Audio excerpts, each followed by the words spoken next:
साथ में इसके शारीरिक संबंध है, जिसमें वो नाम भी ले रहा है, एक पाठक और एक कल्लू है। ये इस तरीके की घटना जो है सामने आई है, कोई भी व्यक्ति मैं कहता हूँ, हालाँकि इस तरीके के हालात बन गए यहाँ पर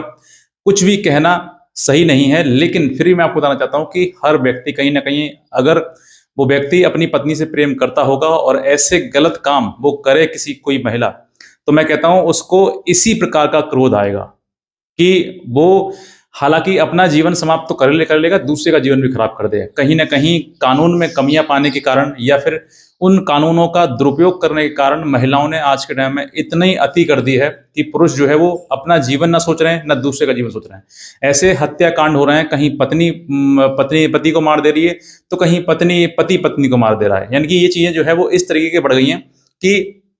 कहीं न कहीं इन सब चीज़ों को बर्दाश्त करना संभव नहीं है। जब इंसान पूरा अपने, जब कहते हैं ना कि एक एक एक जो सीमा है वो पार कर जाता है, यानी कि वो उसको काफ़ी समझाया होगा, ऐसा नहीं है कि डायरेक्ट आके गोली मार दी होगी। इस व्यक्ति ने भी उसको समझाया होगा भी ऐसे गलत काम मत कर। काफ़ी परेशानी हो रही होगी उसको, काफ़ी मतलब अपने आप में अंदर से अंदर वो कुढ़ रहा होगा कि वो लड़की जो है वो कहीं अपने बॉयफ्रेंड के साथ घूम रही है और उसको मालूम है कि हाँ, उसके 2-2 बॉयफ्रेंड हैं। वो बता रहा है कि भई तुम ऐसा काम मत करो, कहीं न कहीं उसे समझाया ज़रूर होगा, क्योंकि ऐसी बड़ा हत्याकांड करने के लिए बहुत बड़ा जिगरा चाहिए होता है, बहुत बड़े आदमी को। ये समझ लीजिए इसने अपना उसको तो ऑन द स्पॉट समाप्त कर दिया और उसने दूसरे व्यक्ति, जो लड़का है, वो भी अपना जीवन पूरा जेल में ही काटेगा, क्योंकि कहीं न कहीं सब कुछ ऑन कैमरा हत्याकांड हुआ है, तो कोई सबूत की आवश्यकता नहीं है, इसमें डायरेक्टली होना ही होना है, मतलब लाइफ इम्प्रिजनमेंट तो होना ही होना है।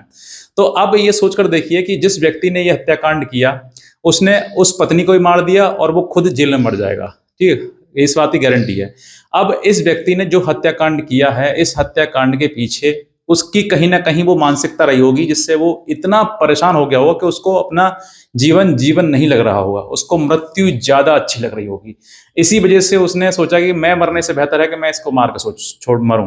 तो वो इसी प्रकार की लोग जो है वो कहीं न कहीं अपने दिमागी रूप से परेशान हो जाते हैं, बहुत ही ज़्यादा पीड़ित हो जाते हैं, उनकी कोर्ट कचहरी को सुनता नहीं है और महिला की हर जगह, मतलब जो मुकदमा उसने डाल दिया वो मुकदमा सही मान लिया जाता है। तो इस तरीके की जो मतलब हालात आजकल पैदा हो रहे हैं, कहीं न कहीं कानून की कमी से भी समझ सकते हैं और कहीं न कहीं समाज भी गलत दिशा में जा रहा है, इस वजह से ही हो सकता है। तो ऐसी परिस्थिति अगर सामने आती है, तो मैं कहता हूँ कहीं न कहीं पुरुष इस तरीके की चीज़ें करेगा ही करेगा और कहीं न कहीं ये बाद में इतनी दुखदायी हो जाएँगे कि कहीं न कहीं आज ना तो कल समय आने पर कानून को बदलाव करना ही पड़ेगा। आप सोच कर देखिए, मैं एक चीज़ आपको बताना चाहता हूँ, हालाँकि ये कानून की कमी ही है